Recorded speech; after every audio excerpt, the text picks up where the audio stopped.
ধানমন্ডি ৩২-এ ছাত্র জনতার ভাঙচুর ও অগ্নিসংযোগ, বুলডোজার দিয়ে গুড়িয়ে দেওয়া হলো ভবন। ফ্যাসিবাদের কোনো চিহ্ন না রাখার ঘোষণা। খুলনায় শেখ হেলালের বাড়ি ভাঙচুর। প্রধান উপদেষ্টার কাছে ২ সংস্কার কমিশনের প্রতিবেদন, দেশকে 4টি প্রদেশে ভাগ করার সুপারিশ। বাস্তবায়নে দরকার ঐকমত্য, বললেন ডক্টর ইউনূস। সংস্কার বিষয়টি ষড়যন্ত্র কিনা প্রশ্ন তারেক রহমানের। নতুন গণতান্ত্রিক সরকার গঠন না হওয়া পর্যন্ত আন্দোলন অব্যাহত রাখার ঘোষণা।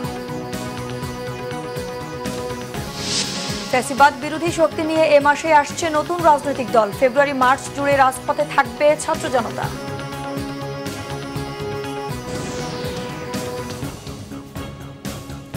দেখছেন ক্রাউন সিমেন্ট সংবাদ শিরোনাম। এবার বিস্তারিত। শেখ হাসিনা বিদেশে বসে দেশ বিরোধী বক্তব্য দেওয়ার প্রতিবাদে ছাত্র জনতা বুলডোজার দিয়ে গুড়িয়ে দেওয়া হয়েছে ধানমন্ডি ৩২ নম্বরের বাড়িটি। গতকাল রাত ৮টার দিকে এই বিক্ষোভ শুরু হয়। এ সময় বিক্ষোভকারীরা বাড়িটিতে ঢুকে ভাঙচুর করে। ভবনের ৩ তলায় আগুন দেওয়া হয়। এদেশের মাটি থেকে স্বৈরাচার ফ্যাসিবাদ ও আওয়ামী লীগের অস্তিত্ব বিলীন করে দেওয়ার হুঁশিয়ারি উচ্চারণ করেন বিপুল সংখ্যক বিক্ষোভকারী। রিপোর্ট করছেন ওবায়দুল্লাহ মামুন। বুলডোজার দিয়ে ভাঙা হয় ধানমন্ডি ৩২ নম্বরে শেখ মুজিবুর রহমানের বাসভবনটি। ছাত্র জনতার কাছে এটি ছিল পতিত স্বৈরাচার হাসিনার প্রতিচ্ছবি।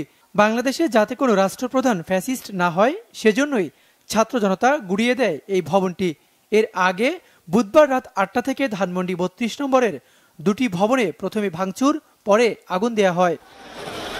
রাত ৮টার আগেই রাজধানীর বিভিন্ন এলাকা থেকে ধানমন্ডি গিয়ে ৩২ নম্বরের বাড়িটিতে প্রথমে ফটক ভেঙে ফেলা হয়। পরে বাড়ির ভেতরে ঢুকে ভাঙচুর শুরু হয়। রাত ৮টা ৪০ ভবনের 3য় তলায় একটি জায়গায় আগুন জ্বলতে দেখা যায়। রাত ৯:১টার দিকে লাঠিসোঁটা দিয়ে বাড়িটির দেয়াল ভাঙা শুরু হয়। ৩২ নম্বর এলাকায় বিপুল সংখ্যক বিক্ষোভকারী স্বৈরাচার, ফ্যাসিবাদ ও আওয়ামী লীগ বিরোধী বিভিন্ন স্লোগান দেন। বাংলাদেশ বিরোধী কোনো বক্তব্য দেয় তাহলে এর পরিণাম ভালো হবে না। আমরা আজকে ৩২ নম্বর ধরেছি, কালকে টুঙ্গি পাড়া ধরবো। আমাদের ওয়াসিম সাইদ মুগ্ধদের রক্তে বাংলাদেশ রঞ্জিত হয়েছিল ফ্যাসিস্টদের বিরুদ্ধে। সেই ফ্যাসিস্টরা যখন আবার ষড়যন্ত্র করে, তখন ছাত্র জনতার রক্ত আবার গরম হয়ে গিয়েছে। তারা মনে করছে যে এর বিরুদ্ধে প্রতিরোধ করা উচিত। এই ৩২ নম্বর থেকে জানিয়ে দিতে চাই, বাংলাদেশে আর আওয়ামী লীগের কোনো এজেন্ডা বাস্তবায়ন হতে দেওয়া হবে না। কয়েকশো মানুষ বাড়ির ভেতরে ঢুকে যে যেভাবে পেরেছেন বাড়ির বিভিন্ন অংশ ভাঙার চেষ্টা করেন। তাদের যত সিম্বল আছে সবকিছু আমরা ধ্বংস করে দেওয়ার জন্য চেষ্টা করতেছি, কারণ এই গণহত্যাকারী যেন বাংলাদেশে কোনো স্থান না পায়। বাংলাদেশ থেকে যে মুজিববাদীদের ধর্ম ছিল এটাকে আমরা নিচ্ছিন্ন করার জন্য এটাকে মুছে দিতে আসছি।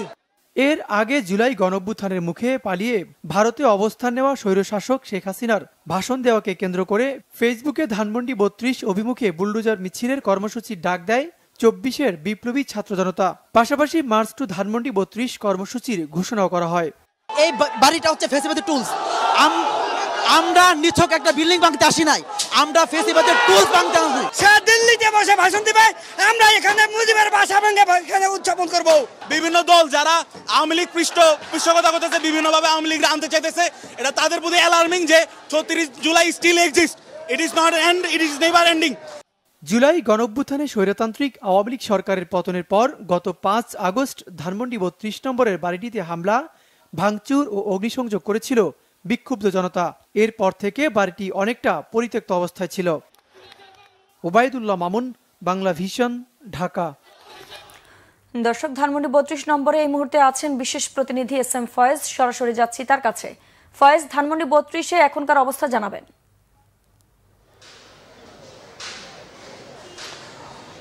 ধানমন্ডি ৩২ নম্বরে যে বাড়িটি, এই বাড়িটি একেবারেই মাটির সাথে মিশিয়ে দেওয়া হয়েছে বুলডোজার দিয়েই, এবং এই জায়গাটি এখন একেবারে ধ্বংসস্তূপে পরিণত হয়েছে।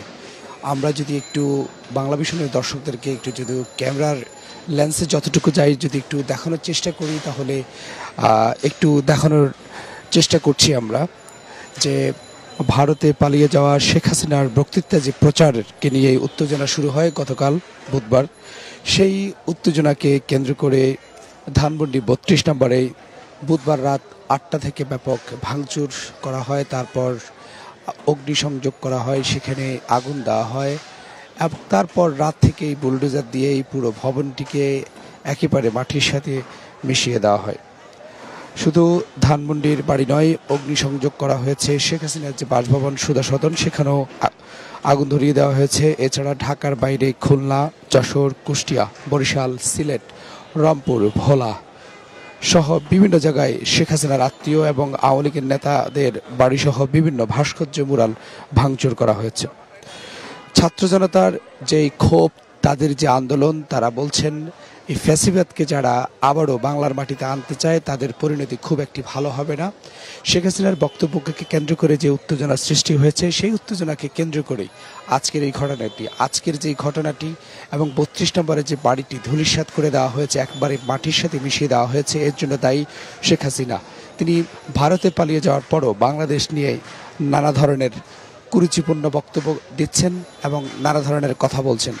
ছাত্র জনতাকে নির্বিচারে তার নির্দেশেই গুলি করা হয়েছে, হত্যা করা হয়েছে, তাদের উপর নির্যাতন করা হয়েছে, নিপীড়ন করা হয়েছে, এমন অভিযোগ করেছেন ছাত্র জনতারা।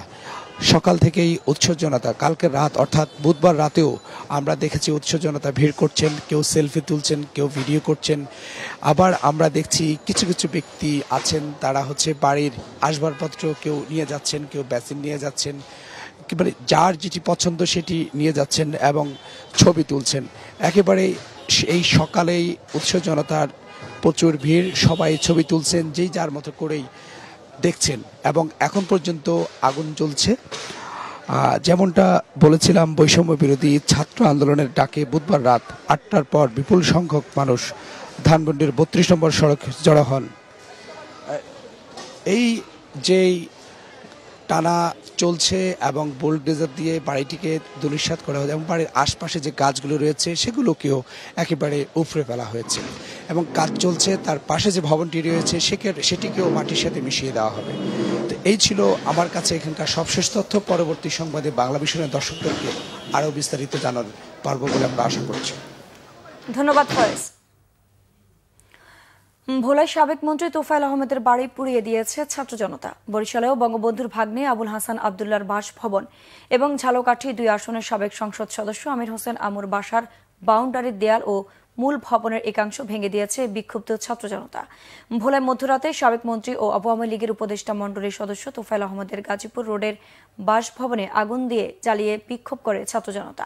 বুধবার রাত 1টার দিকে একটি মিছিল নিয়ে ছাত্র জনতা তোফায়েল আহমেদের বাসভবনে গিয়ে বাড়িটি ভাঙচুর করে পরে আগুন জ্বালিয়ে গান বাজিয়ে উল্লাস করে।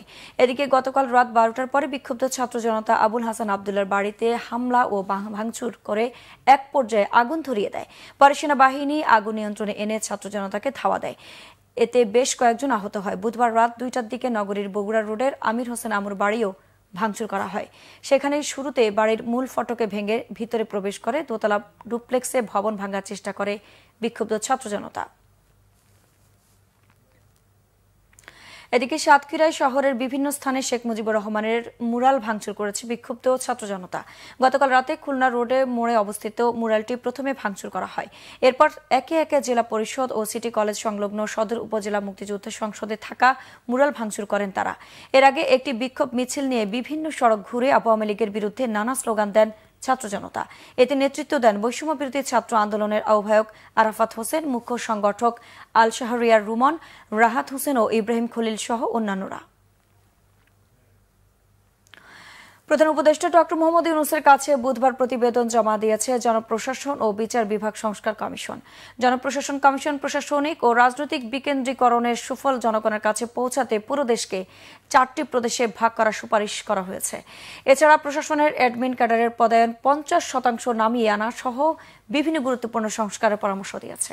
অন্যদিকে বিচার বিভাগ সংস্কার কমিশন বিভাগীয় পর্যায়ে হাইকোর্টের বেঞ্চ এবং উপজেলা পর্যায়ে ম্যাজিস্ট্রেট কোর্ট নিয়ে যাওয়ার সুপারিশ করেছে। রুকনুজ্জামানের রিপোর্ট। বুধবার দুপুর 12টার পর রাষ্ট্রীয় অতিথি ভবন যমুনায় আসেন জনপ্রশাসন ও বিচার বিভাগ সংস্কার কমিশনের সদস্যরা। জনপ্রশাসন সংস্কার কমিশনের প্রধান আব্দুল মুঈদ চৌধুরী প্রধান উপদেষ্টার কাছে কমিশনের চূড়ান্ত প্রতিবেদন তুলে দেন। কমিশনের রিপোর্টে পুরো দেশকে 4টি প্রদেশে ভাগ করা, ঢাকা, নারায়ণগঞ্জ, গাজীপুর নিয়ে মেট্রোপলিটন সরকার গঠন, নতুন 2টি বিভাগ, প্রশাসনে অ্যাডমিন ক্যাডারের পদায়ন 50% নামিয়ে আনা, স্বাস্থ্য শিক্ষার জন্য আলাদা পাবলিক সার্ভিস কমিশন সহ বিভিন্ন গুরুত্বপূর্ণ সংস্কারের পরামর্শ দেওয়া হয়েছে। আমরা সুপারিশগুলো করেছি কিছু আছে স্বল্পমেয়াদী, আমরা যেগুলো মনে করছি 6 মাসের মধ্যে করা যাবে, আর মধ্যমেয়াদী 1 থেকে 2 বছরের মধ্যে দীর্ঘমেয়াদী সুপারিশ আছে যেগুলো পরবর্তীকালে ক্রমান্বয়ে দেখা যেতে পারে। একটা স্থায়ী জনপ্রশাসন সংস্কার কমিশন থাকা উচিত, যাতে করে মাঝে মাঝে এটা রিভিউ করা হয়, instead of setting up a commission every time. আর আরেকটা হলো যে এই কমিশন যাতে এবারের যে কমিশনগুলোর রিপোর্ট এগুলো বাস্তবায়নের এই জিনিসটা তদারকি করতে পারে। এরপর প্রধান উপদেষ্টার কাছে বিচার বিভাগ সংস্কার কমিশনের প্রধান বিচারপতি শাহ আবু নাইম মমিনুর রহমান প্রতিবেদন তুলে দেন। বিচার বিভাগকে সম্পূর্ণ স্বাধীন করতে সংবিধানের বিভিন্ন সংশোধনীর পরামর্শ রয়েছে এই রিপোর্টে। এছাড়া হাইকোর্টের বেঞ্চ বাড়িয়ে বিভাগীয় শহরে এবং ম্যাজিস্ট্রেট কোর্ট উপজেলা পর্যায়ে নেওয়া, পুলিশের পরিবর্তে পৃথক মামলা তদন্ত সংস্থা গঠন করা, আদালত প্রাঙ্গণের বাইরে আইনজীবীদের রাজনীতি করা নিয়ে সুনির্দিষ্ট সুপারিশ রয়েছে প্রতিবেদনে। অ্যাডভোকেটসদের পলিটিসাইজেশন হয়েছে, তার রিফ্লেকশন নানা ধরনের কর্মকাণ্ডে এসে যায়। সেই জন্য অ্যাডভোকেটসদের আপনার কিভাবে ওই রাজনৈতিক কর্মকাণ্ড কোর্টের বাইরে যেন থাকে, সেটার জন্য আমরা কিছু সাজেশন দিয়েছি। যে সিদ্ধান্ত দিবে বিচার প্রক্রিয়া, সেটা মূলত নির্ভর করবে যে ম্যাটেরিয়াল গুলো প্রডিউস করা হচ্ছে কোর্টের সামনে, সেগুলো কালেকশনের দায়িত্ব, একটা বড় অংশের দায়িত্ব হচ্ছে বর্তমানে পুলিশের। তো সেখানে নানা ধরনের ইনফ্লুয়েন্স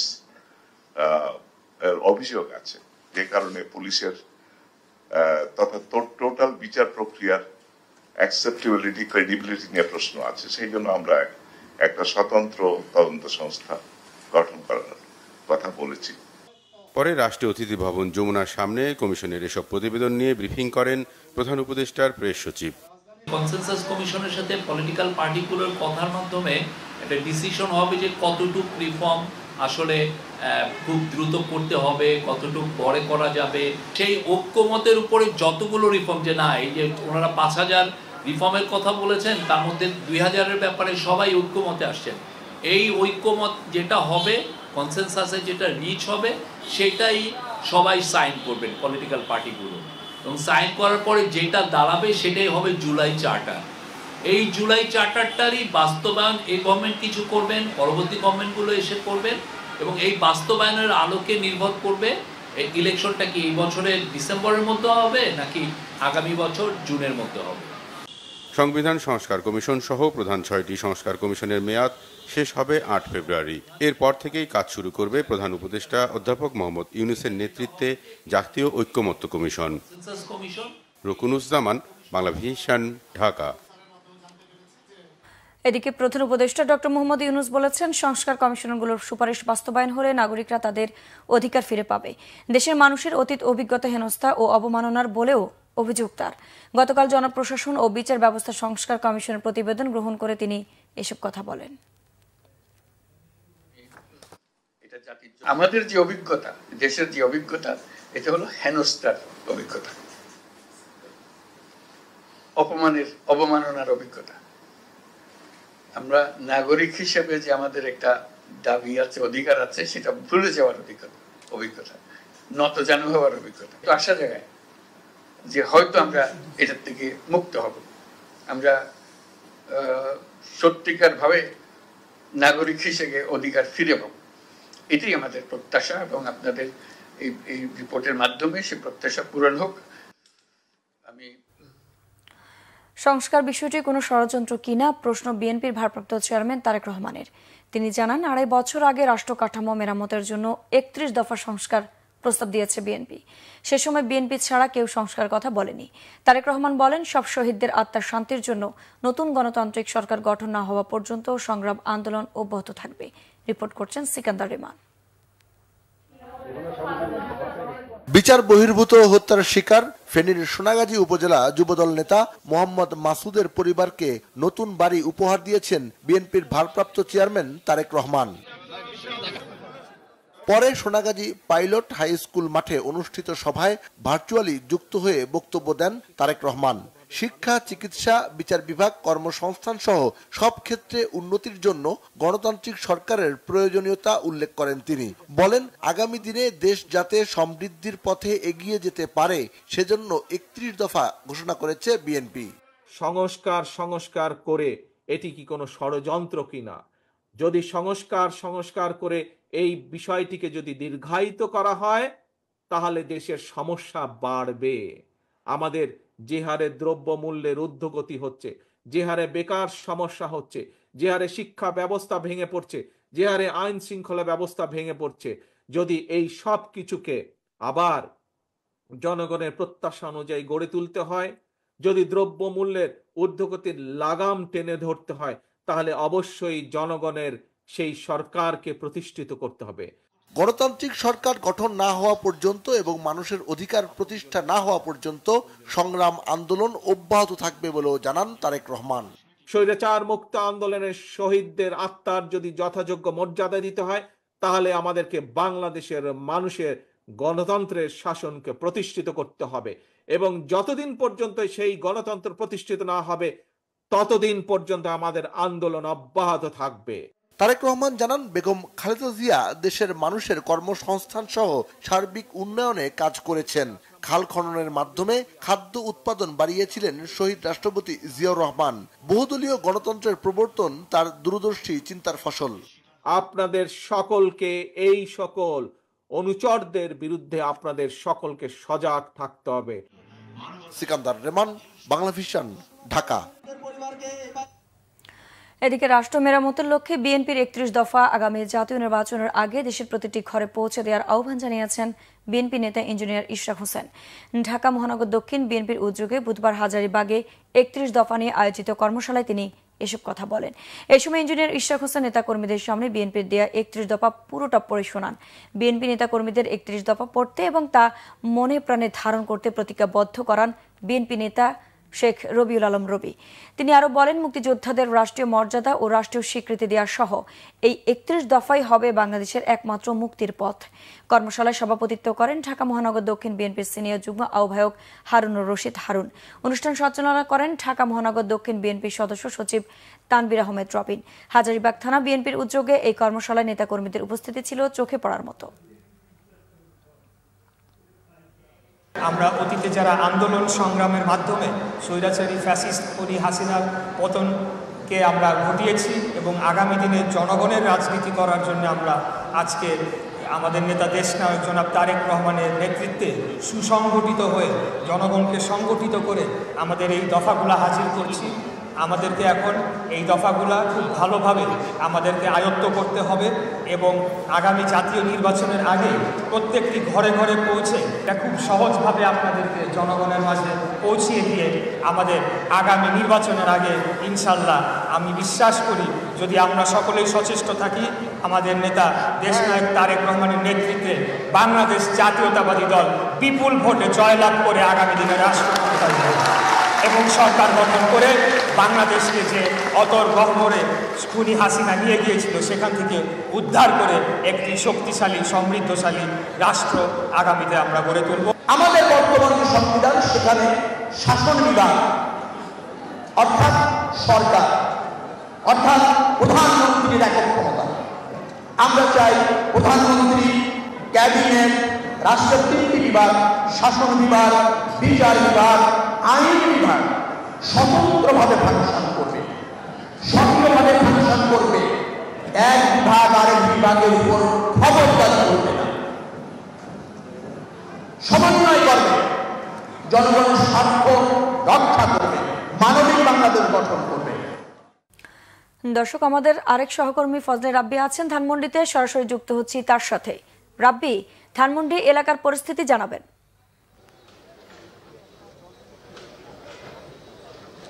জাইরিন, ধন্যবাদ। আপনি জানেন যে গতকাল ঠিক রাত 12টা থেকে শুরু হওয়া এই ধানমন্ডি 32 নম্বরে বঙ্গবন্ধু যে বাসাটি ছিল এটি ভাঙার কার্যক্রম কিন্তু শুরু হয় এবং এই শুরু হয়ে এখন পর্যন্ত কিন্তু এখন সকাল আনুমানিক 7:30 8টা বাজতে গেছে। এই সময় কিন্তু এখন পর্যন্ত যদি চিত্রটা দেখায়, এখানে দেখতে পাচ্ছেন আমার পিছন সাইডটায় এখানে কিন্তু আসলে রীতিমতো ধ্বংসস্তূপে পরিণত হয়েছে ধানমন্ডি 32 নম্বর বাসাটি এখন, এবং বুলডোজার দিয়ে কিন্তু আসলে ভেঙে ফেলা হচ্ছে এবং এখানে হাজার হাজার উৎসুক জনতা কিন্তু আসলে এখন পর্যন্ত সেই রাত পার হয়ে ভোর পর্যন্ত তারা অপেক্ষমান আছে এবং তারা দেখছে যে এই যে ঐতিহাসিক যে ভবনটি, এই ভবনটি ভেঙে ফেলছে এবং তারা কিন্তু আসলে এরা সাক্ষী হচ্ছে। তারা বলছে যে এই ধরনের স্বৈরাচারী সরকার বা স্বৈরাচারী মনোভাব আর কোনো ব্যক্তির মধ্যে যেন না পোষণ করে বা না ধারণ করে, সেই জিনিসটা কিন্তু তারা বারবার বলছে। পাশাপাশি শেখ হাসিনাকে ফিরিয়ে এনে দেশে বিচার করার প্রক্রিয়াগুলো কিন্তু তারা আসলে বারবার বলছে যে দীর্ঘ 6 মাস হতে গেছে, আর 6 মাস একদিন, কিন্তু এখন পর্যন্ত কিন্তু যে বিচারের প্রক্রিয়া দেখা যায়নি। ফলে তাদের মধ্যে এক ধরনের হতাশা কাজ করছে। এখন দেখতে পাচ্ছেন ঠিক পেছন সাইডটাই কিন্তু বুলডোজার দিয়ে কিন্তু ধ্বংস করা হচ্ছে ভবনটি, এবং বিভিন্ন উৎসুক জনতা, ছাত্র এবং বিভিন্ন আশপাশ এলাকার মানুষজন কিন্তু তারা আসলে এটা দেখছে, উপভোগ করছে। এবং যখন এই বিল্ডিংয়ের ঠিক অবশিষ্ট আর কিছু অংশ বাকি আছে, এই অংশ যখন ভাঙছে, তখন কিন্তু আসলে উৎসুক জনতা ব্যাপক উচ্ছ্বাস প্রকাশ করছে এবং তারা স্লোগান দিচ্ছে যখনই বিভিন্ন দেয়াল ভাঙছে বা বিভিন্নভাবে পড়ছে। এই একটা বিষয় যে আপনি জানেন যে গতকাল কিন্তু যে প্রধানমন্ত্রী শেখ হাসিনা যে রাজনৈতিক বক্তব্য দেওয়ার কথা ছিল, সেই বক্তব্যকে ঘিরে কিন্তু পরিস্থিতি আসলে ঘোলাটে হয় এবং এই উত্তেজনা তৈরি হয়। এবং পরবর্তীতে সন্ধ্যা 7টার দিকে কিন্তু আসলে বৈষম্য বিরোধী ছাত্র আন্দোলনের ব্যানারে ছাত্র জনতারা কিন্তু আসলে এই ধানমন্ডি 32 নম্বর এই ভবনটিতে আসলে এখানে আসে এবং আগুন ধরিয়ে দেয় এবং হামলা চালায়। তার পরবর্তীতেই কিন্তু আসলে এই যে ধ্বংসযজ্ঞ চালানো হচ্ছে বা যে ভবনটি ধ্বংস করা হচ্ছে, এই প্রক্রিয়া কিন্তু আসলে তারপরেই আসলে শুরু হয়েছে। এবং মোটামুটি এই পর্যন্ত আমার কাছে ছিল ধানমন্ডি 32-এর সর্বশেষ অবস্থা। আর ঠিক কত সময় পরে আসলে এই পুরো ভবনটি মাটিতে গুড়িয়ে দেওয়া হবে এখনই বলা যাচ্ছে না, তবে 1 থেকে 2 ঘন্টা সময় লাগতে পারে। তার মধ্যে আসলে এই ধানমন্ডি 32 নম্বর ভবনটি গুড়িয়ে দেওয়া হবে বলে আশা করা যায়। তো এই ছিল মোটামুটি আমার কাছে ধানমন্ডি 32 থেকে সর্বশেষ অবস্থা। ধন্যবাদ রাব্বি। এ মাসের মধ্যে বৈষম্য বিরোধী ছাত্র আন্দোলন ও জাতীয় নাগরিক কমিটির নেতৃত্বে নতুন দলের আত্মপ্রকাশ হতে যাচ্ছে। নতুন রাজনৈতিক দল গঠনের জনমত সংগ্রহ কর্মসূচি শুরু নিয়ে বুধবার সংবাদ সম্মেলনে এ তথ্য জানিয়েছেন বৈষম্য বিরোধী আন্দোলনের অন্যতম সমন্বয়ক হাসনাত আব্দুল্লাহ। বলেন 53 বছরে রাজনৈতিক দলগুলো জন আকাঙ্ক্ষা পূরণে ব্যর্থ হয়েছে।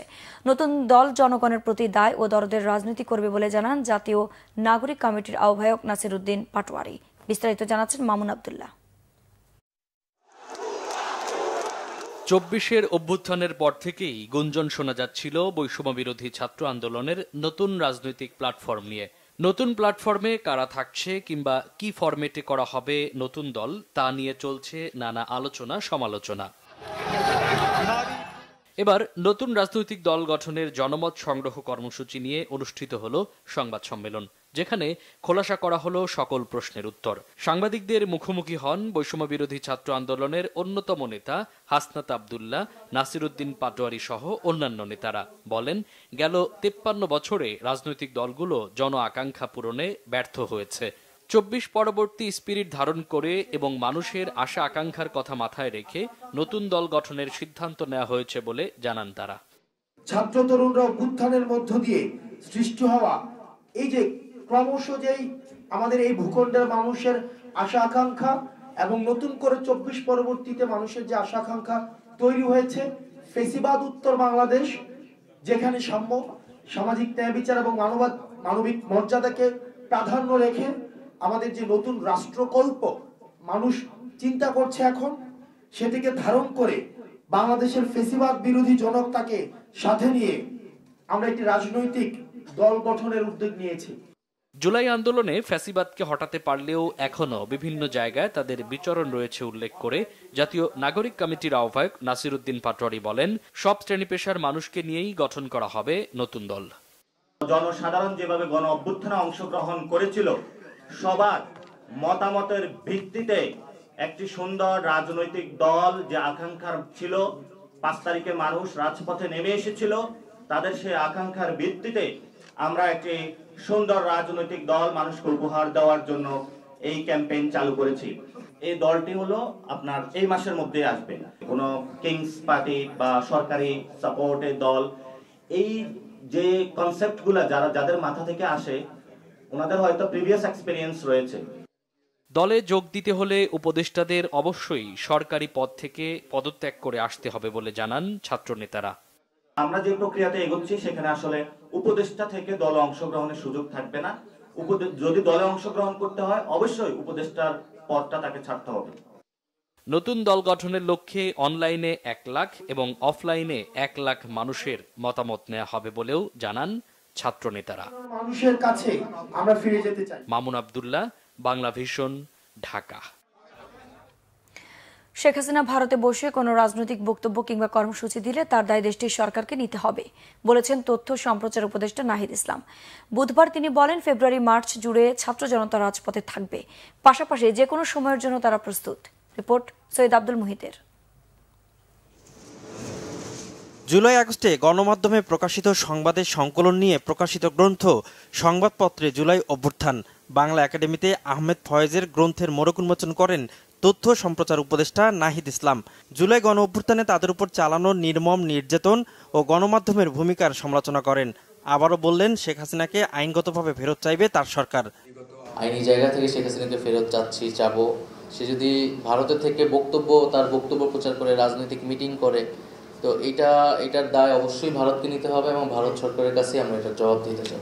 আমরা মাঠে আছি, ফেব্রুয়ারি-মার্চ ছাত্র জনতা মাঠে থাকবে, রাজপথ তাদের দখলেই থাকবে। ফলে আমাদের যে প্রতিরোধ, সেই প্রতিরোধ আমরা অব্যাহত রাখছি, আমরা জারি রাখতেছি। এদিকে প্রধান উপদেষ্টার প্রেস সচিব শফিকুল আলম বলেন, জুলাই-আগস্টের পর্যাপ্ত ডকুমেন্টস রয়েছে তাদের হাতে, সে অনুযায়ী ব্যবস্থা নেওয়া হবে। ভয়ঙ্কর একটা গণহত্যা আমাদের উপর চাপিয়ে দিল, সেগুলো কিন্তু খুব ওয়েল ডকুমেন্টেড। কেউ এসে বলবে যে না আমি ওখানে এর মধ্যে আমি ছিলাম না, আমি এখন সাধু, যেটা 1971-এর পরে যে ঘটনাগুলো ঘটেছে ডকুমেন্টেশন নাই, মানুষজন পার পেয়ে গেছে। তো এইবার কিন্তু আমরা জানি কার কি রোল ছিল। সৈয়দ আব্দুল মুহিত, বাংলা ভিশন, ঢাকা। পাবনার ঈশ্বরদী রেল স্টেশনে শেখ হাসিনাকে হত্যা চেষ্টা মামলায় মৃত্যুদণ্ডাদেশ পাওয়া 9 আসামি সহ সবাইকে বুধবার খালাস দিয়েছেন হাইকোর্ট।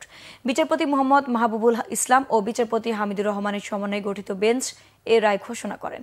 এই মামলায় 2019 সালের 3 জুলাই রায় দেন স্পেশাল ট্রাইব্যুনাল 3 এর ভারপ্রাপ্ত বিচারক ও পাবনার অতিরিক্ত জেলা ও দায়রা জজ মোহাম্মদ রুস্তম আলী। রায়ে 9 জনকে মৃত্যুদণ্ড, 25 জনকে যাবজ্জীবন কারাদণ্ড এবং 13 জনকে 10 বছর করে কারাদণ্ড দেওয়া হয়। সাজাপ্রাপ্ত ব্যক্তিরা সবাই বিএনপি, ছাত্রদল, যুবদলের সাবেক ও বর্তমান নেতাকর্মী। বুধবার এই মামলায় মৃত্যুদণ্ডপ্রাপ্ত 9 আসামি সহ মোট 47 জনকে খালাস দেওয়া হলো। এদিকে হাইকোর্টে এই রায়ের ব্রিফিংয়ে কেন্দ্র করে বিএনপি ও এর অঙ্গ সংগঠনের নেতাকর্মীদের সঙ্গে সাংবাদিকদের ধাক্কাধাক্কির ঘটনা ঘটে। ঈশ্বরদী থেকে আসা বিএনপি ও এর অঙ্গ সংগঠনের নেতাকর্মীরা সাংবাদিকদের উপর এই হামলা চালায়। এতে কয়েকজন সাংবাদিক আহত হন। এই ঘটনার প্রতিবাদে এনএক্স ভবনের সামনে তাৎক্ষণিক প্রতিবাদ কর্মসূচি পালন করেন সাংবাদিকরা। দারিদ্রতা আর নানা প্রতিকূলতার মাঝেও পাবনা মেডিকেল কলেজে ভর্তির সুযোগ পেয়েছে নরসিংদীর মেয়ে নুসরাত জাহান শশী। এতে খুশি পরিবার পরিজন সহ এলাকাবাসী। তবে লেখাপড়ার খরচ জোগানো নিয়ে শঙ্কায় রয়েছে পরিবারটি। নরসিংদী প্রতিনিধি লক্ষণ বর্মনের তথ্য ছবিতে একটি ডেস্ক রিপোর্ট। নরসিংদী রায়পুরা উপজেলা রাধানগর ইউনিয়নের দরিদ্র পরিবারে বেড়ে উঠেছেন নুসরাত জাহান শশী। স্থানীয় একটি ক্লিনিকে বাবার স্বল্প বেতনের চাকরির টাকায় চলে তাদের 3 বোন ও পরিবারের খরচ। মেধা ও যোগ্যতায় শশী মাধ্যমিক এবং উচ্চ মাধ্যমিক পরীক্ষায় পেয়েছেন জিপিএ 5 আর সবশেষ 75.25 নম্বর পেয়ে পাবনা মেডিকেল কলেজে পেয়েছেন ভর্তির সুযোগ। তার এমন সফলতায় উচ্ছ্বাসিত স্থানীয়রা।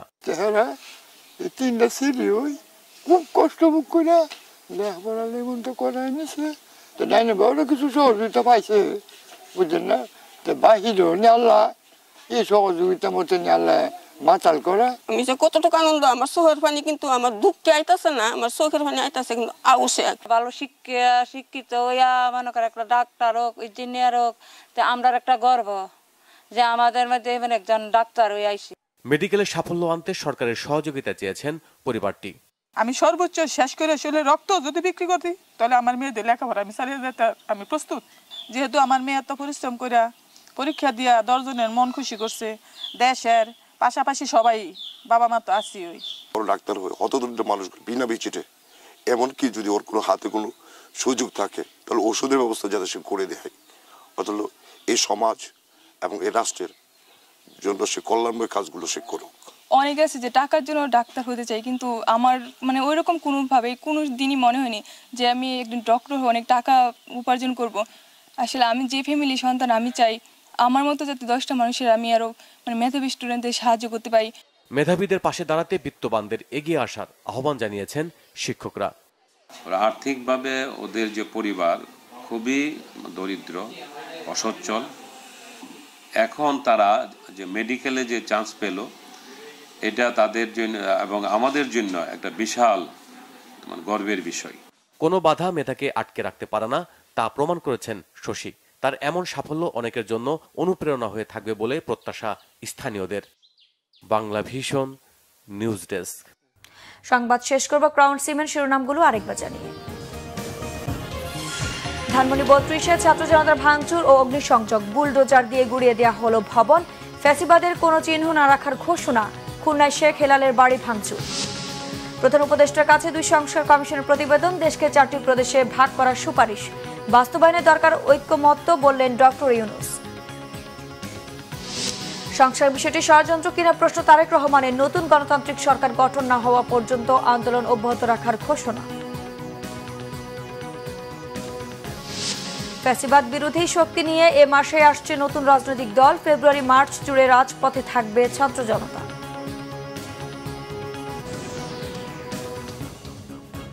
দর্শকের ছিল এখনকার মতো। পরের সংবাদ সকাল 10টায়, এর আগে 9টায় রয়েছে নিউজ টপ 10। দেখার আমন্ত্রণ রইল। এছাড়া বাংলা ভিশন সংবাদ ও সংবাদ সংশ্লিষ্ট অনুষ্ঠান দেখতে ভিজিট করুন www.bbnews24.com ও facebook.com/banglavisionnews এবং সাবস্ক্রাইব করুন youtube.com/banglavisionnews। ধন্যবাদ।